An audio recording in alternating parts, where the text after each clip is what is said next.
मार्गदर्शन करेंगे। तो मैं डॉक्टर अशोक निवास से अनुरोध करता हूँ कृपया पधारें और संबोधित करें।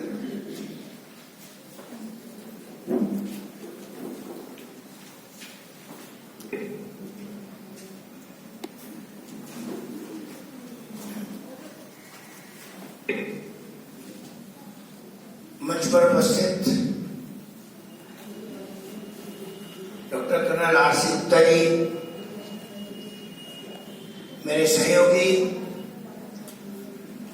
इस राजस्थान क्षेत्र के संयोजक श्रीमान लक्ष्मण भाव सिंह जी, आरोग्य भारती के अन्य दायित्वधारी कार्यकर्ता बंधु भग्नीगण और यहाँ पर उपस्थित आरोग्य भारती के अलग अलग कार्यक्रमों में समय समय पर उपस्थित रहने वाले और आज पहली बार उपस्थित रहने वाले ऐसे सभी बंधु भगिनीगण, अभी डॉक्टर साहब ने उसका जो थ्योरेटिकल पार्ट है और बहुत गहराई से इसकी जानकारी दी है, लेकिन अंत में उसका रिजल्ट भी बता दिया है कि अभी वस्तु स्थिति ऐसी है। इतनी जानकारी होने के बावजूद भी ऐसी स्थिति है। मैं इस पूरे कालखंड का एक दूसरा चित्र सबके सामने रखता हूं, जिसको हम सब ने किया तो है, पालन भी कर रहे हैं, लेकिन पालन करने के साथ साथ हमने उस एंगल से देखा है क्या उसको। अभी मुझे विषय दिया चुनौती और निवारण, तो वास्तव में हम देखेंगे कि हमने इतने सहज रीति में सारी चुनौतियों का सामना किया है और इसका मूलभूत कारण हमारी सनातन भारतीय संस्कृति, उसका अभ्यास, उसको पालन करना, उसमें विश्वास। पहली चुनौती है महामारी ही थी हमारे लिए कि 100 वर्ष बाद आई। पहले इसके पहले 100 वर्ष पहले हुई थी स्पेनिश फ्लू के नाम से, बीच में हुई नहीं, हर एक के लिए बड़ी चुनौती थी। हर एक के जीवन में पहली बार है, हमसे पहली वाली पीढ़ी, हमसे बाद वाली पीढ़ी, अभी जो है हर एक के जीवन में पहली बार है। यही अपने में एक चुनौती है, लेकिन इसका समाधान भी हुआ। हमारे नीति नियंताओं ने समय रहते रोकथाम की व्यवस्था की, लॉकडाउन किया, कि जिसके कारण से Bharat most densely populated country होने के बावजूद भी पूरे विश्व में अमेरिका जैसा देश जिसकी 40% आबादी है, आज भी उनके एक्टिव केसेस और टोटल केसेस भारत से बहुत ज्यादा है। यह शायद समय लेते और निर्बंध लगाने के कारण से संभव हो पाया। तो महामारी थी, लेकिन महामारी का निवारण भी अपने ही लोगों ने किया और इसका पालन किया। दूसरी चुनौती थी सबके सामने कि इसकी कोई मेडिसिन नहीं है, हम सबको मालूम है।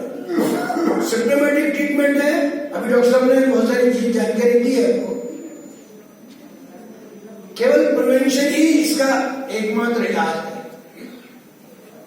और इस प्रिवेंशन ने कितने काम कर दिए, अपनी संस्कृति को दोबारा से याद दिला दिया। अभी पहले किसी ने चर्चा की थी इसके बारे में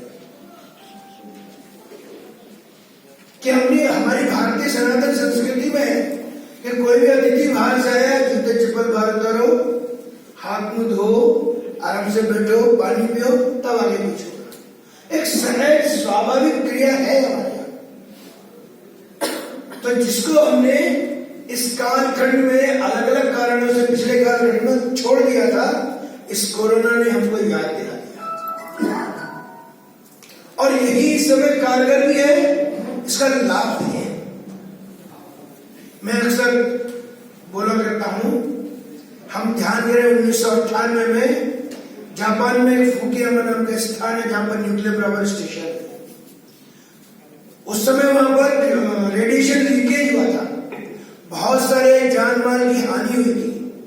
वहां के व्यक्तियों में मास्किंग एक स्वभाव का अंग बन गया। और उसका लाभ इस समय कोरोना के समय मिला कि उसके कारण से इन्फेक्शन रेट बहुत कम है। तो छोटी छोटी चीजें कितना बड़ा परिणाम देती हैं। स्वच्छता है, दूरी है, मास्क है। अभी जैसा बता रहे थे, मास्क भी दूसरे के लिए नहीं है, मास्क हमारे अपने लिए। हम मास्क लगाएंगे, हम सुरक्षित रहेंगे, तो अपने लिए है।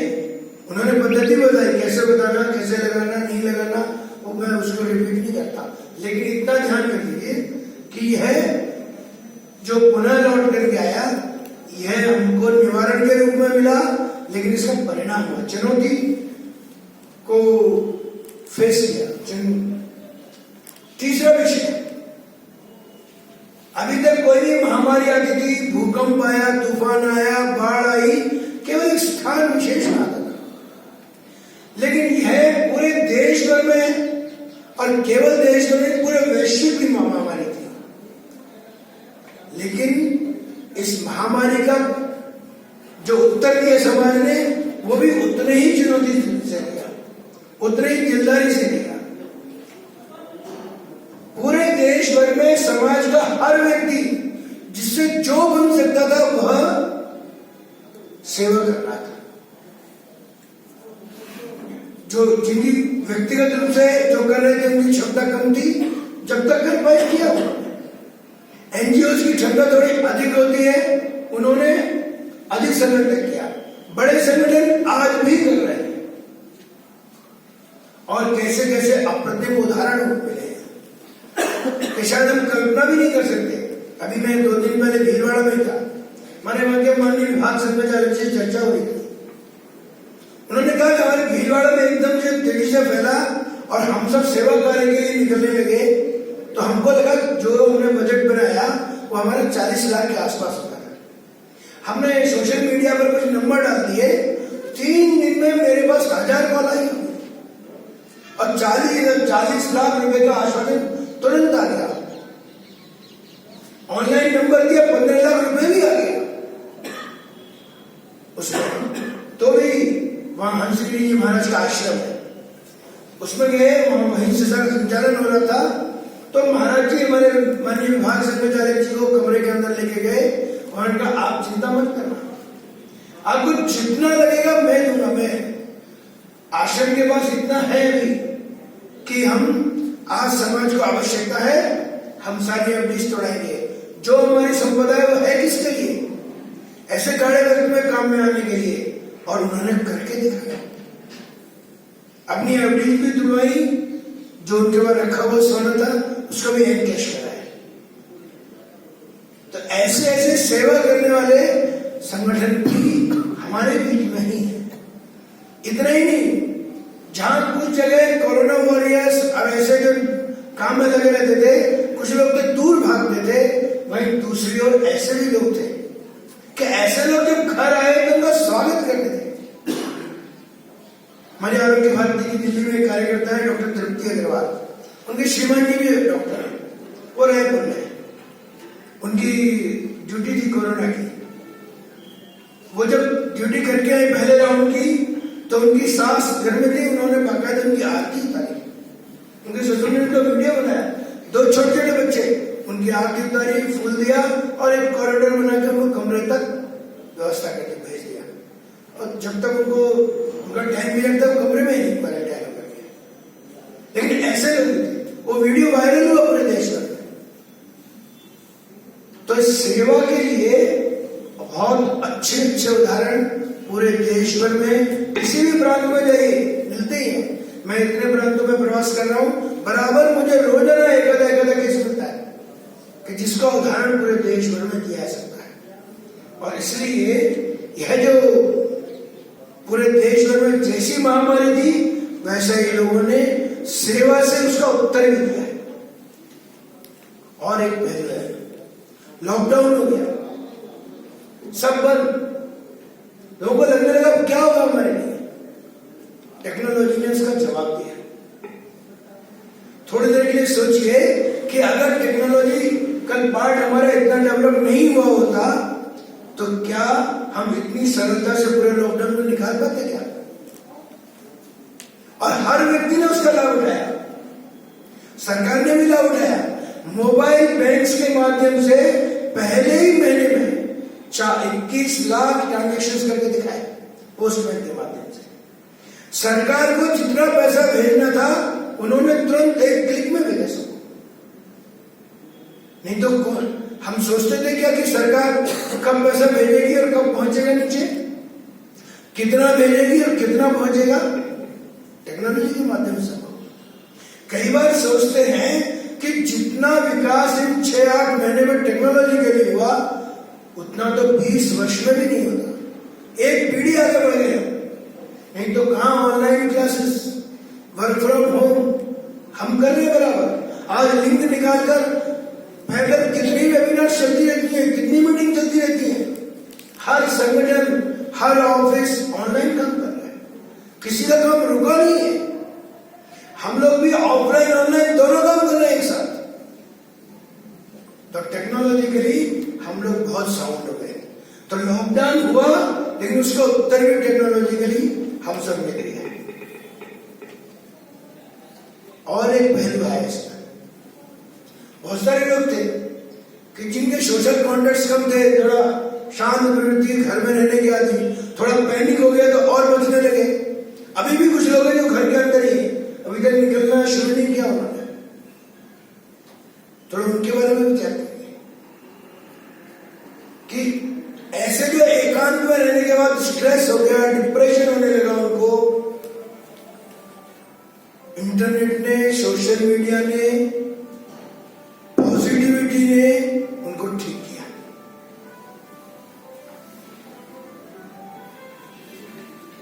और ये हमारे सोचने के लिए।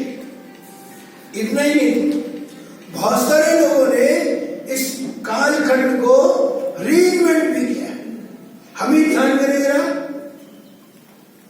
कि हमने बहुत कौन से ऐसे काम हैं कि जो कोरोना के पहले नहीं किए थे, इन कोरोना के बीच में किए। ध्यान में आएगा, किसी ने रसोई में जरा अपना हाथ आजमा के देखा, बहुत सारी महिलाओं ने नई रेसिपी बना के देखी। इतना ही नहीं तो किसी ने पेंडिंग काम निपटा लिए, किसी ने अपनी दिनचर्या को व्यवस्थित कर लिया, किसी ने अपने घर को ही व्यवस्थित कर लिया, किसी ने नई भाषा सीख ली, किसी ने रोज अलग वीडियो बना के अपलोड करना शुरू किया, जो जो उनको ध्यान में। ऑनलाइन कार्यक्रम चल रहा है। उस लॉकडाउन का, उस चुनौती का सब लोगों ने सामना किया है, हम सबने देखा। इतने नहीं, इसके साथ साथ कुछ ऐसी चीजें भी हुई जो हमको बाय प्रोडक्ट के रूप में एक्स्ट्रा मिली, तो शायद पहले नहीं हुई। जैसे हम लंबे समय तक परिवार के साथ रहे, पहले कभी इतने लंबे समय तक साथ में रहे क्या? हर व्यक्ति व्यस्त है, पुरुष भी, महिला भी, बच्चे भी। अब व्हाट्सएप से बातचीत कर रहे हैं, आमने सामने बातचीत नहीं हो रही, व्हाट्सएप से बातचीत हो रही है। लंबे समय तक एक साथ रहने के कारण से एक अच्छा परिवार भाव ये विकसित हो गया, समझ विकसित हो गई, एक दूसरे को समझा हमने, मेंटल स्पेस उसको बोलते हैं, या डेवलप किया। देश की दृष्टि से देखेंगे तो हमारे यहाँ प्रेस ब्रीफिंग होती थी स्वास्थ्य मंत्रालय की, वो बार बार हर रोजाना रेफरेंस देते थे, अमेरिका ने ये किया हम भी करेंगे, अमेरिका ने ये नहीं किया हम भी नहीं करेंगे। क्या मतलब है? रोजाना रेफरेंस, ऊपर समाचार पहुंच जाए कि उनका रेफरेंस हम लेंगे कि हमारा रेफरेंस उनको लेना चाहिए। हमने पहले निर्बंध लगाए, हमने पहले रोकथाम की, हमको अच्छे परिणाम मिल रहे हैं, तो हमारा रेफरेंस उनके पास जाना चाहिए। बाद में बंद हुआ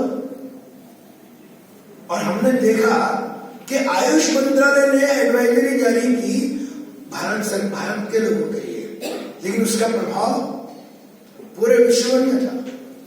मैं कितनी ही ऑनलाइन इंटरनेशनल वेबिनार में कनेक्टेड था, सुनता था कि हमारे यहाँ भी उस एडवाइजरी का पालन हो रहा है, सरकार भी सोच रही है, जनता भी सोचती है, हम भी बात करते हैं। होम्योपैथी के बारे में होगा, या आयुर्वेद के बारे में होगा, आदि पालन करते हैं। और शायद इसी का परिणाम है कि जैसे योग के क्षेत्र में हुआ था कि हर देश में हर जगह योग के बारे में जानकारी थी, लोग कई स्टूडियो, आश्रम, संस्थान, क्लब योग कराने के लिए चल रहे हैं। और जब भारतीय प्रधानमंत्री जी ने 29 सितंबर 2014 को संयुक्त राष्ट्र संघ की जनरल असेंबली में प्रस्ताव रखा कि विश्व को आतंकवाद से मुक्त करना है, शांति स्थापना करनी है, तो योग का सहारा लेना चाहिए। और हम सबने देखा है, चूंकि पहले से प्रचलन में था, तो 192 में से 177 देशों ने तुरंत सहमति दी। जिस संयुक्त राष्ट्र महासंघ में किसी भी सामान्य प्रस्ताव को पूरी प्रोसेस होने में, परिणाम आने तक 7-8 महीने लगते हैं, 3 महीने में पूरी प्रोसेस पूरी हुई और 21 जून अंतर्राष्ट्रीय योग दिवस के रूप में घोषित हुआ। हम सब ने देखा।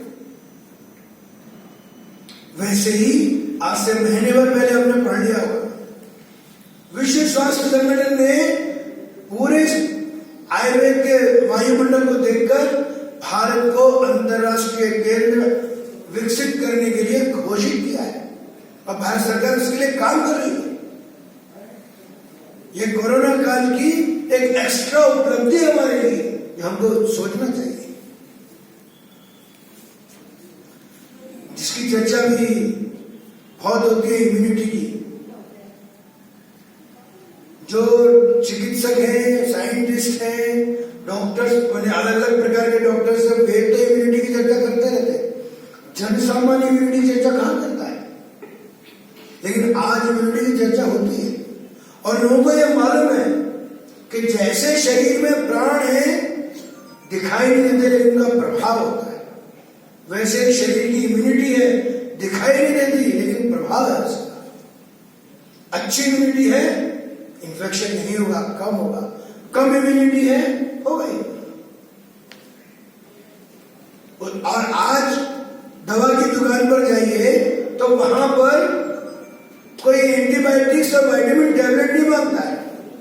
हर दुकान के काउंटर पर ढेर सारे इम्यूनिटी बूस्टर्स रखे हुए हैं, अलग अलग फॉर्मेट में है। रॉ भी मिलेंगे, चूर्ण भी मिलेंगे, टैबलेट भी मिलेगी, फ्लूइड भी मिलेंगे, तरह तरह के मिलेंगे। तो इम्यूनिटी की चर्चा मिलेगी। व्यायाम मालूम तो सबको था, लेकिन अब सबको जब पता लगा कि इसकी कोई दवा नहीं है, स्वयं ही हमको रोकथाम करनी है, तो लोगों ने व्यायाम करना चालू कर दिया। अपने संपर्क में अधिकांश लोग आते हैं तो कुछ ना कुछ करते हैं, लेकिन जन सामान्य उसमें व्यायाम का प्रतिशत बढ़ गया, बढ़ते कुछ ना कुछ करते हैं। गर्म पानी पीना अभ्यास में आ गया है, अब ठंडा पानी नहीं पीते। जगह जगह कैटरर्स एसोसिएशन वो तय कर रही है कि हमको कोल्ड ड्रिंक सर्व नहीं करना है, कोल्ड ड्रिंक के स्थान पर वो काढ़ा देना या गर्म पानी में नींबू नमक चीनी का घोल देना। आइसक्रीम नहीं देना, आइसक्रीम की जगह जो ये फलों का गूदा रहता है उसको एक अच्छे फॉर्मेट में देना चाहिए। ये इस कोरोना का ही प्रभाव है जो हमको दिखाई पड़ रहा है। हम सबने किया, केवल मैंने कहा मैं केवल स्मरण कराने वाला हूं, काम हमने सबने किया।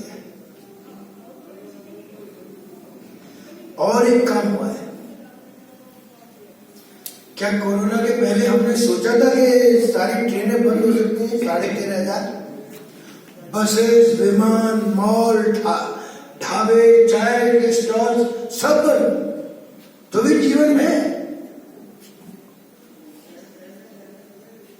आज भी मात्र 400 के आसपास ट्रेनें चल रही हैं, 50% बसेज हैं, 60% फ्लाइट्स ऑपरेट हो रही है, तो भी किसी का काम रुका है क्या? नहीं रुका।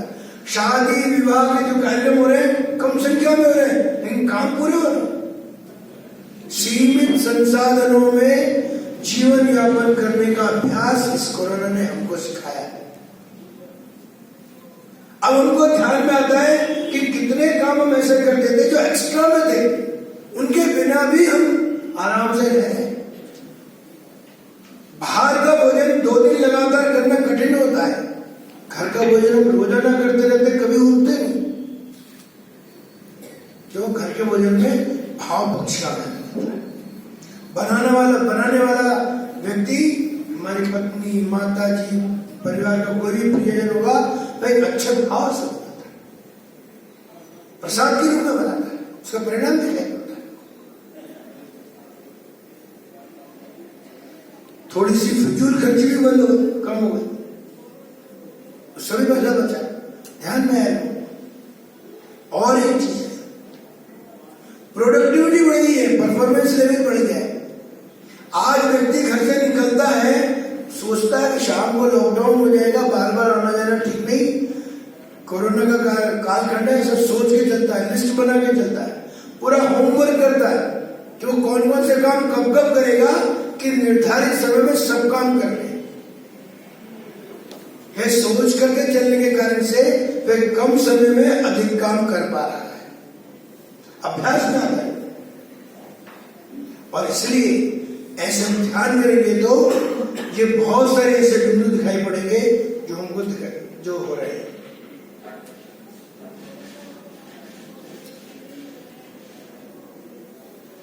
लेकिन प्रश्न है कि आगे और क्या करना। ऐसे गिनते जाएंगे तो बहुत सारी चीजें हैं, मैं सबको गिनाने के लिए नहीं बैठ रहा हूं, मैं एक दिशा में बढ़ाने के लिए कि आखिर ऑपरेटिव पार्ट क्या है। अभी कोरोना है, अभी हमको लगता है अभी दवा नहीं है तो हम ठीक है व्यायाम कर रहे हैं, हाथ धो रहे हैं, मास्क लगा रहे हैं, अब थोड़े समय के बाद बंद करेंगे क्या? नहीं, ये चालू रहना चाहिए। ये हमारे हर व्यक्ति के जीवन के लिए एक आवश्यक अंग है, ये सहज बनना चाहिए, स्वभावगत बनना चाहिए। यही हमको काम करने वाला है हमेशा। जो कार्यकर्ता के रूप में है,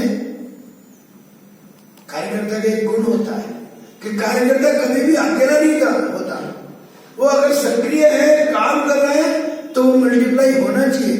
एको अहम भविष्यामि, मैं आज अकेला हूं अभी, लेकिन मुझे अनेक होना है।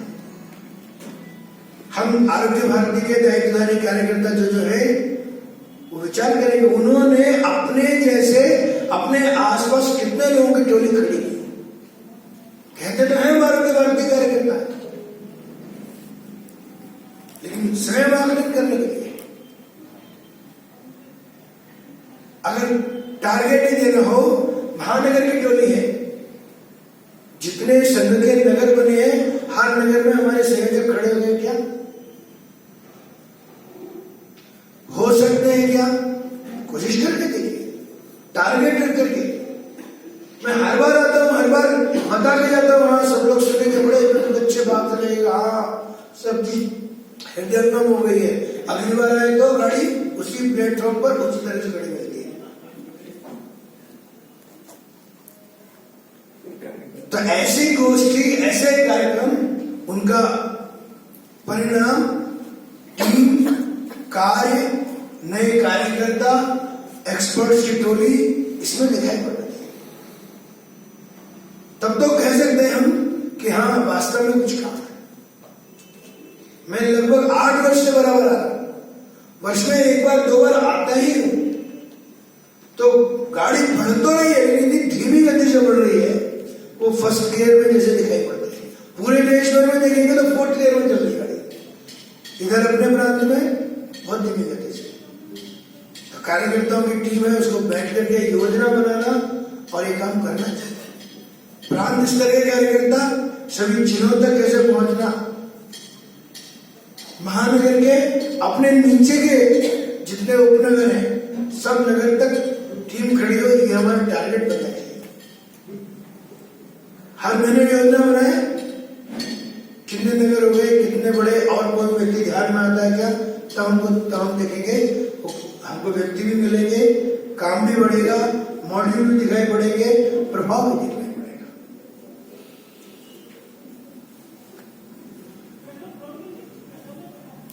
सौभाग्य से इस समय का जो वायुमंडल है वो एक ऐसा वायुमंडल है कि जो हम आरोग्य भारती में चर्चा करते हैं हेल्थ का पॉजिटिव प्रमोशन करना, डिसीज का प्रिवेंशन करना।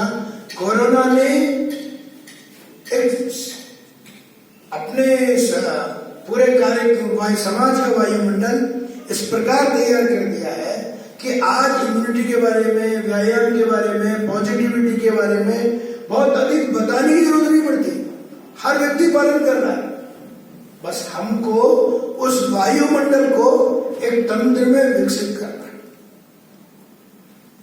उसको रेगुलरिटी देनी है कि जिससे कि जैसे ये वायुमंडल कम हो तो हमारा यह परिश्रम बाद में काम आता हुआ दिखाई पड़ेगा कि हाँ नहीं, हमारे पास कार्यकर्ता है, मॉड्यूल है, अभ्यास हो रहा है, अवश्य इसका परिणाम होता है।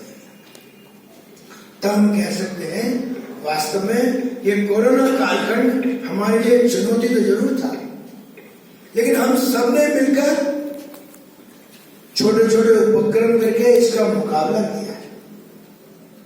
जो दिशा निर्देश सरकार की ओर से हमने उसका पालन किया है, और तभी हम कोई दवा न होते हुए भी, टीका इन प्रोसेस होने के बावजूद भी स्वस्थ हो रहे, रिकवरी रेट बढ़ रहा है। और ये जो न्यू नॉर्मल्स है, हम अगर ये सोचें कि बहुत अच्छे न्यू नॉर्मल्स पुराने जैसे आएंगे, फिर जल्दी नहीं आने वाले। पहले की तरह लस्टम बस्टम मापा धापी नहीं, हमको इसी तरह से आगे बढ़ना पड़ेगा।